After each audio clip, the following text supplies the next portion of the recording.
Hi, I'm Kelly. I'm 35 years old and love to keep things neat and organized. I work as an auditor at a big company. My friends often tease me about how I always keep receipts and pay my taxes on time, but I believe these small habits help me stay in control of my life. Let me tell you how I met my husband, Brian. We met at a party hosted by our mutual friend, Julie. I remember that evening well. I was drinking a glass of wine and chatting with some old college friends when Brian walked in. He was a bit older, with a confident walk and a charming smile. He worked as a manager at a food sales company. "Hey, I'm Brian. Mind if I join you?" he asked, holding a beer and looking directly at me. "Sure, I'm Kelly.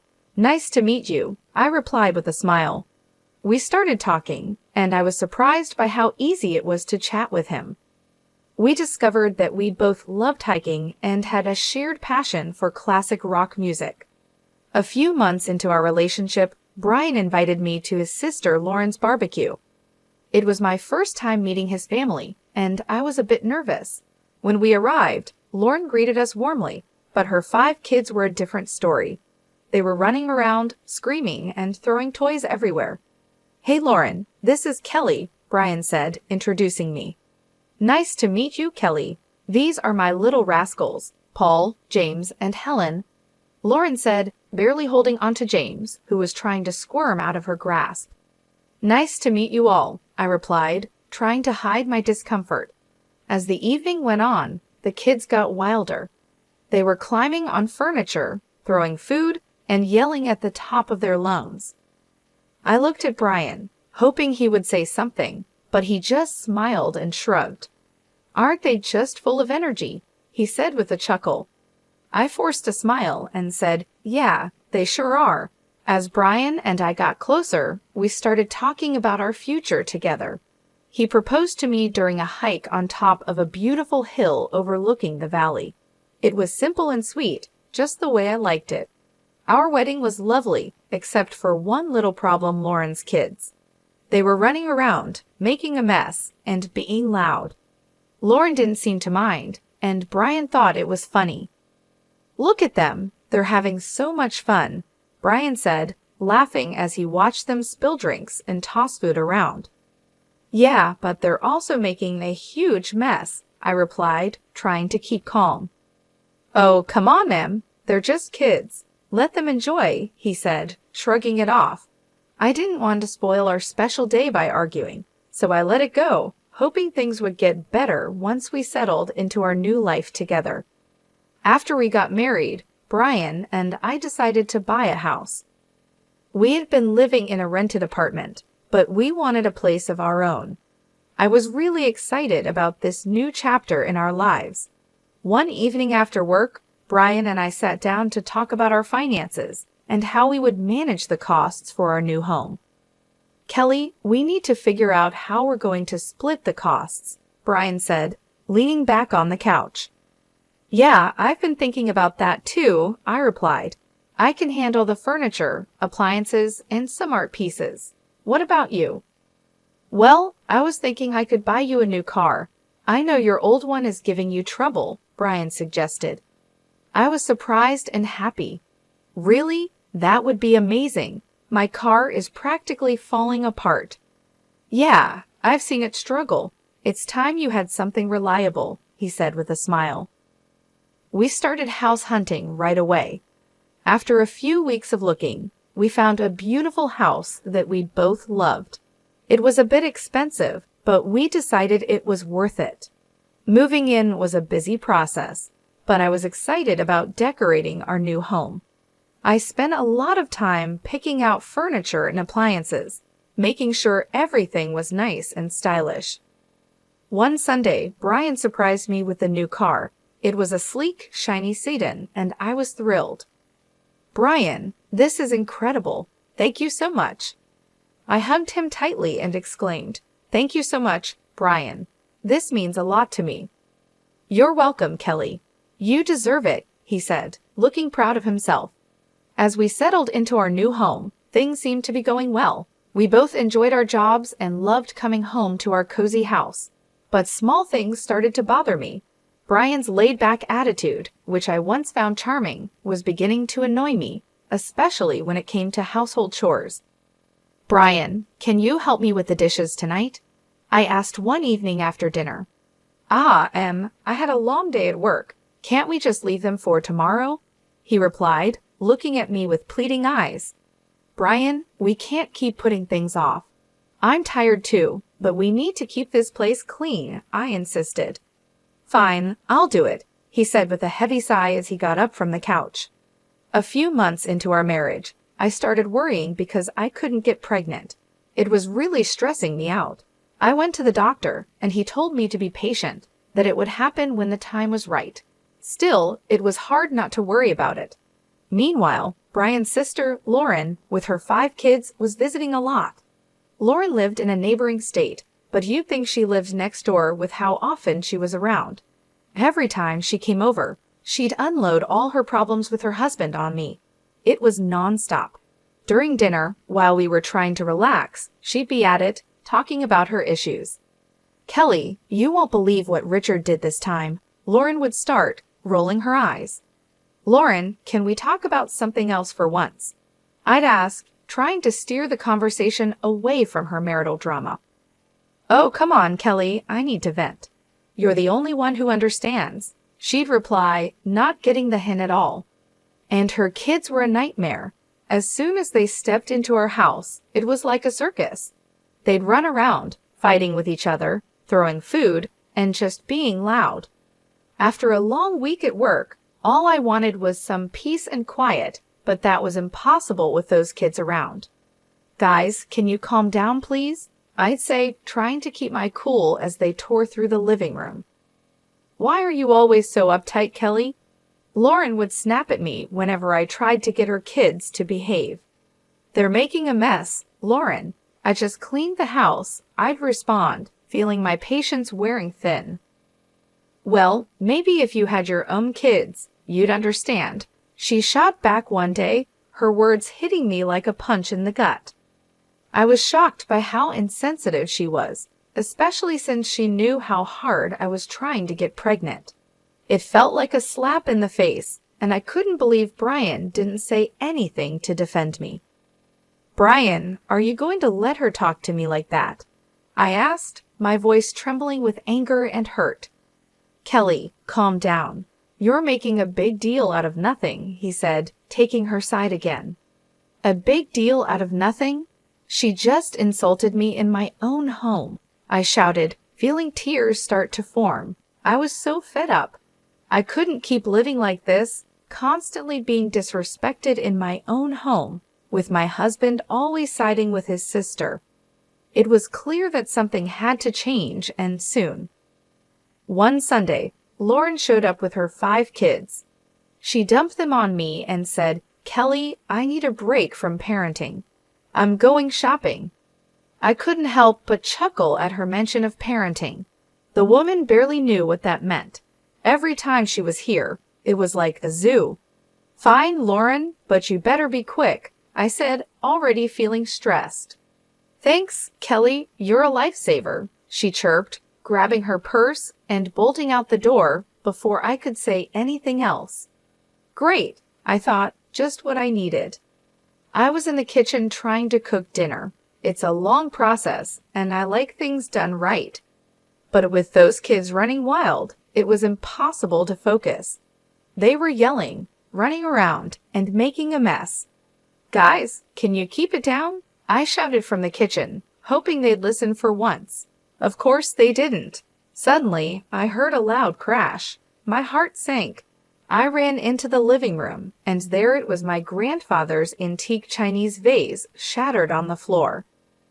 My chest tightened with anger and frustration. What happened here? I screamed, looking at the kids who were now standing still, looking guilty. "We were just playing," one of them mumbled, not meeting my eyes. "This vase is priceless. It's from my grandfather. Do you have any idea what you've done?" I was livid, shaking with anger. Just then, Brian walked in, looking all calm and clueless.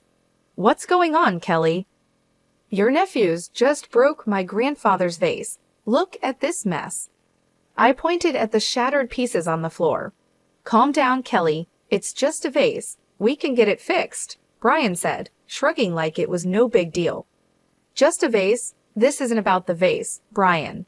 It's about respect. I'm tired of this. Every time Lauren comes over, our house turns into a mess. And you don't care, I shouted, my voice cracking with frustration. Just then, Lauren walked in with shopping bags, looking annoyed. What's all this yelling about? Your kids broke my grandfather's vase. Lauren, look at this mess. I pointed at the floor, trying to hold back my tears. Well, maybe you should have kept a better eye on them, Kelly, she said, not even bothering to apologize. Are you kidding me? They're your kids, Lauren. I shouldn't have to watch them. I was furious, my hands shaking with anger. Brian just shook his head, looking annoyed. You're overreacting, Kelly. Just drop it. Overreacting? I've had enough of this. I'm tired of being treated like I don't matter in my own home, I screamed, the tears finally spilling over. Brian just stood there, silent and cold, while Lauren smirked like she had won something. I couldn't take it anymore.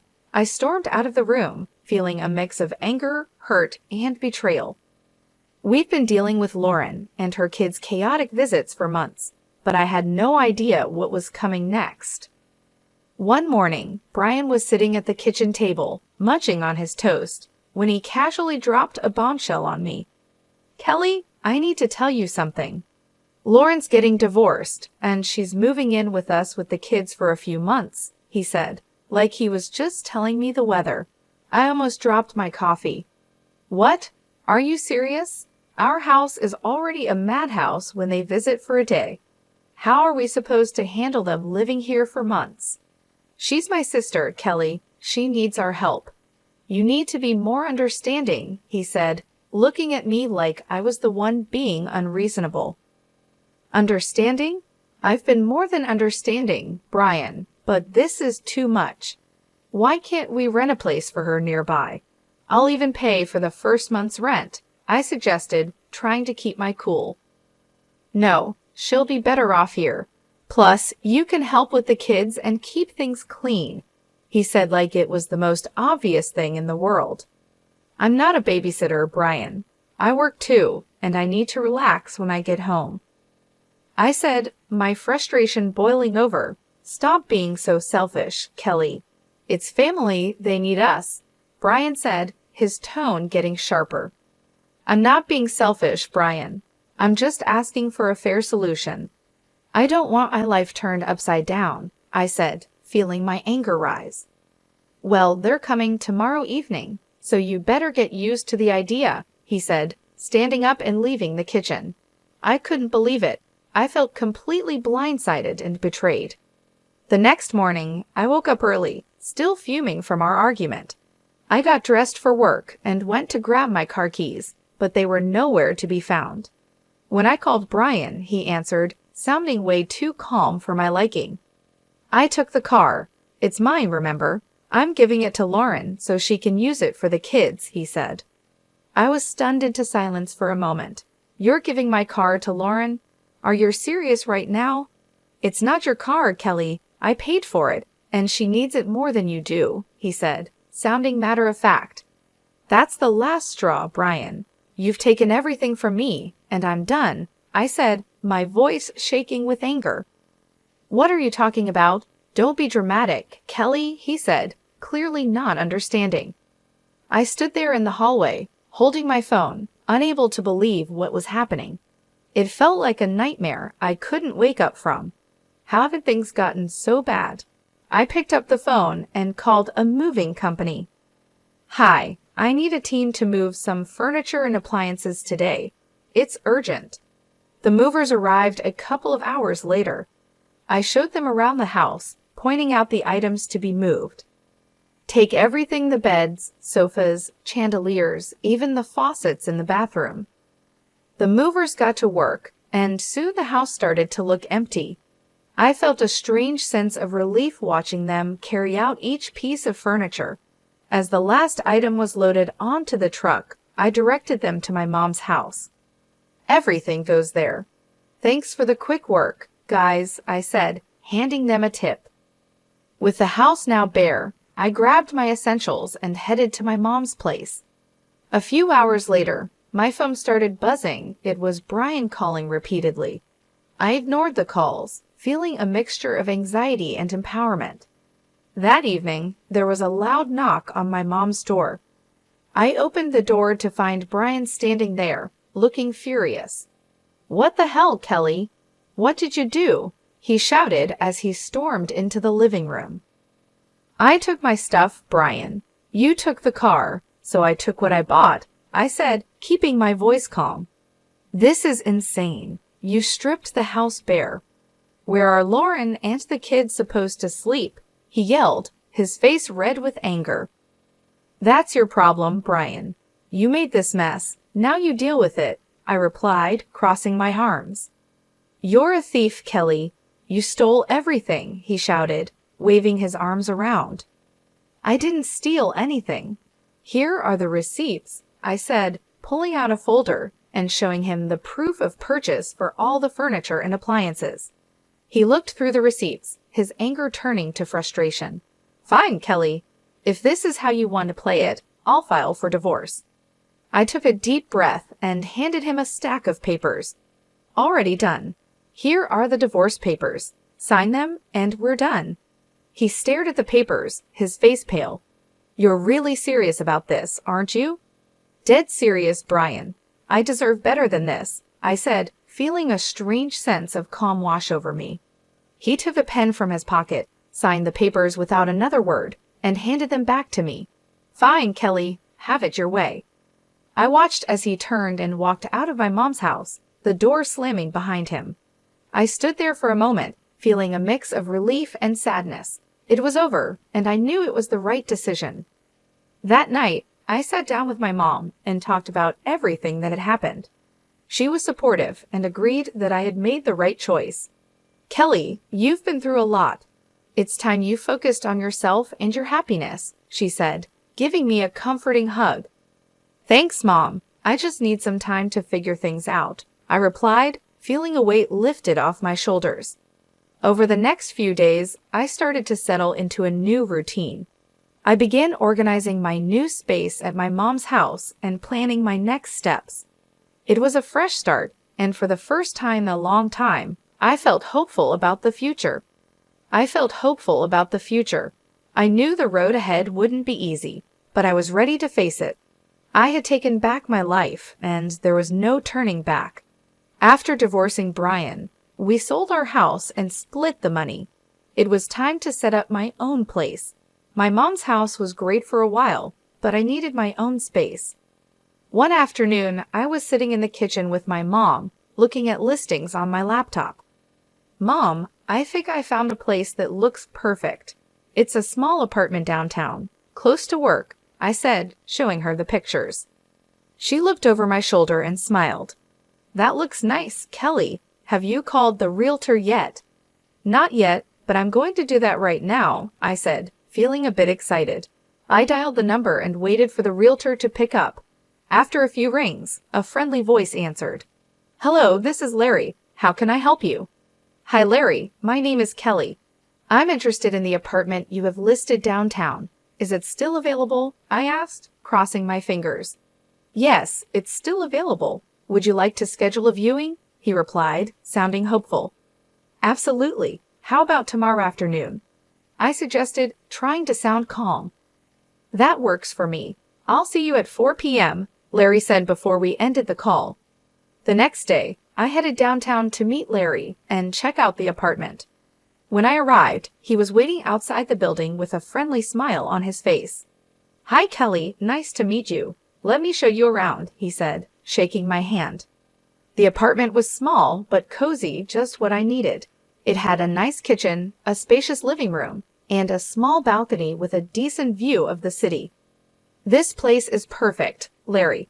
I'll take it," I said, feeling a sense of relief. After signing the lease and getting the keys, I started planning my move. I wanted to make this new space my own, a fresh start. I spent the next few days packing up my things at my mom's house and arranging for movers to help me with the big stuff. On moving day, my mom and a couple of close friends came over to help. As we loaded the last box into the moving truck, I felt a mix of excitement and nervousness about this new chapter in my life. "Kelly, this is going to be great for you. A fresh start is just what you need," my mom said, giving me a reassuring hug. "Thanks, Mom. I'm really looking forward to it," I replied, smiling. We drove to my new apartment, and with everyone's help, we had everything unloaded and set up in no time.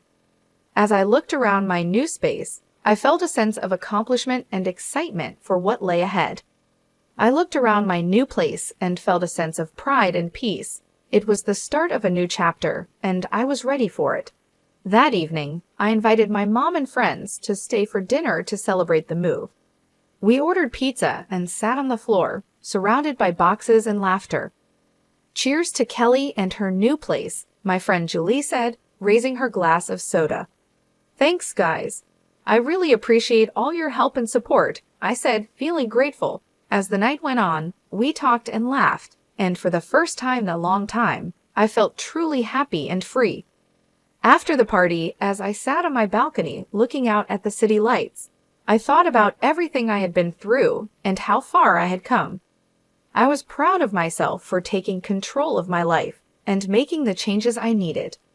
I heard from some mutual friends that Brian used his share of the money to buy a small apartment. Now he's living there with Lauren and her 5 kids. Brian's working 2 jobs to keep up with the bills while Lauren still isn't working. They're fighting all the time. One day, out of the blue, Brian called me. I was surprised to see his name pop up on my phone, but I decided to answer, curious about what he had to say. "Hello, Brian. What's up?" I answered, trying to keep my voice neutral. "Kelly, please just hear me out," he started, sounding desperate. "I know I messed up. I'm so sorry for everything. I didn't realize how hard it was for you with Lauren's kids." I couldn't help but laugh a little. "Really, Brian?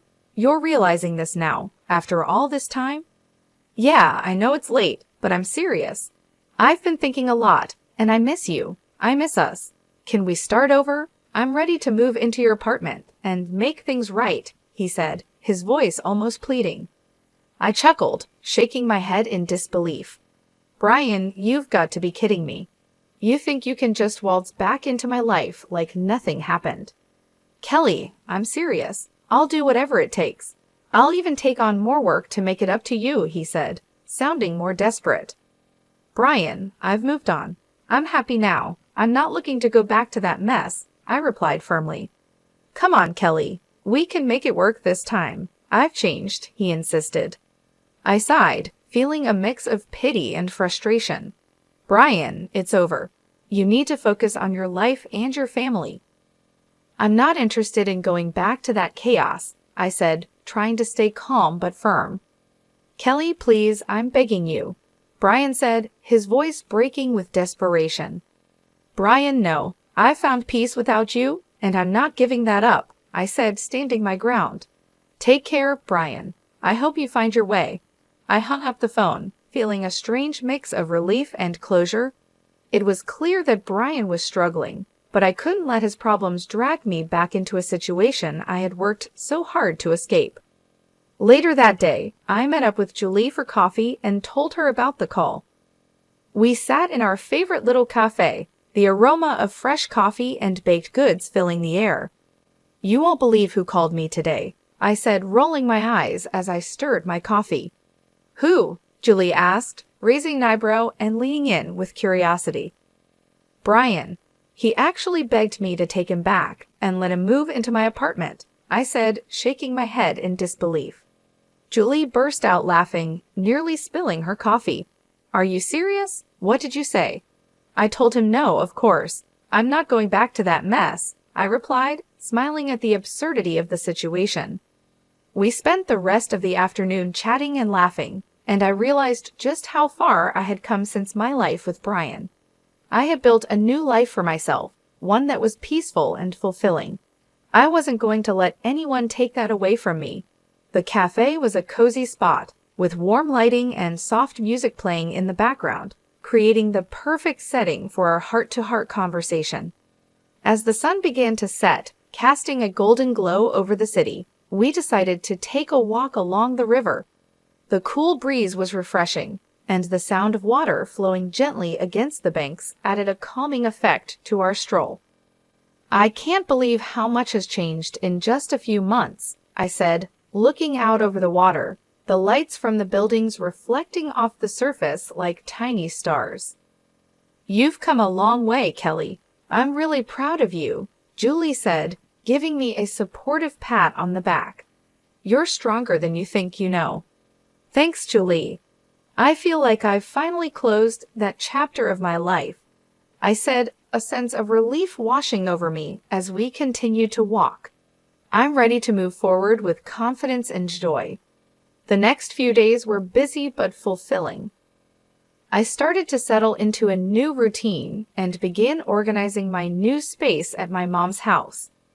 It felt good to have my own place again, even if it was temporary. My mom's house was warm and welcoming, and she was incredibly supportive during this transition period. I spent a lot of time decorating my room, making it feel like my own little sanctuary. I put up some of my favorite artwork, arranged my books on the shelves, and set up a cozy reading nook by the window. It was a space where I could relax and feel at peace, away from the chaos and stress of the past. One evening, as I was unpacking the last of my boxes, my mom came into the room with 2 cups of tea. "Thought you might need a break," she said, handing me a cup and sitting down on the edge of the bed. "Thanks, Mom. I appreciate it," I said, taking a sip of the warm tea. It was soothing, and the familiar taste brought a sense of comfort. "You've been through a lot, Kelly. It's time you focused on yourself and your happiness," she said, giving me a comforting hug. "You deserve it." "I just need some time to figure things out," I replied, feeling a weight lifted off my shoulders as I looked around my new space. Over the next few days, I continued to adjust to my new life. I started planning my next steps, looking into new opportunities and setting goals for the future. It felt like a fresh start, and for the first time in a long time, I was genuinely excited about what lay ahead. One afternoon, I decided to go for a walk in the nearby park. The weather was perfect, with a gentle breeze and clear blue skies. As I walked along the tree-lined paths, I thought about all the changes I had made and how far I had come. I felt a deep sense of satisfaction and peace, knowing that I was on the right path. I bumped into some old friends while walking and ended up spending the afternoon catching up with them. It was great to reconnect and share my experiences, and they were happy to see that I was doing well. We talked about old times, laughed about silly memories, and made plans to meet up more often. It was comforting to know that I had a strong support system and people who cared about me. As the sun set, I headed back to my mom's house, feeling content and hopeful. I knew the road ahead wouldn't always be easy, but I was ready to face it with courage and determination. I had taken back control of my life, and I wasn't going to let anyone or anything disrupt my newfound peace and happiness.